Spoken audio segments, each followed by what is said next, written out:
विविध जिल्ह्यामधल्या टॉप 9 बातम्यांचा आता आढावा घेऊया।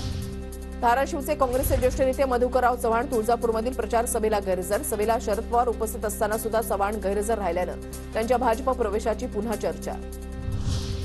कराडमध्ये येथे 29 एप्रिलला उदयनराजेंच्या प्रचारासाठी मोदींच्या सभेचं आयोजन। सभेआधी उभारण्यात आलेल्या मंडपाचं धैर्यशील कदम रामकृष्ण वेताळ यांच्या हस्ते भूमिपूजन।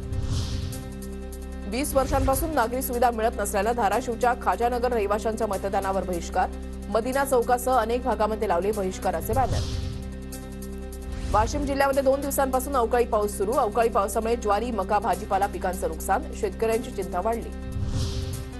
गोंदिया जिल्ह्यामध्ये अवकाळी पावसामुळे आंबा पिकाला फटका, बागायती शेतीचंही मोठं नुकसान, आर्थिक मदतीची शेतकऱ्यांची मागणी। साताऱ्याच्या पाटणमधील काळगाव धामणीमध्ये वादळी वाऱ्यासह जोरदार पाऊस, शाळेच्या इमारतीसह घरांचं छप्पर उडून नुकसान, तर आंब्याच्या बागांनाही मोठा तडाखा। भंडारा जिल्ह्यामध्ये ठिकठिकाणी वादळी वाऱ्यासह अवकाळी पावसाची हजेरी, काढणीला आलेल्या पिकांचं नुकसान, पंचनामे करून नुकसान भरपाई देण्याची शेतकऱ्यांची मागणी।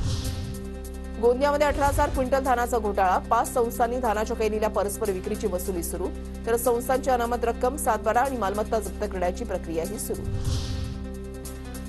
साताऱ्यामधल्या भैरवनाथ देवाची सोंगाची यात्रा उत्साहात पार पडली। यात्रेला भाविकांची मोठी गर्दी।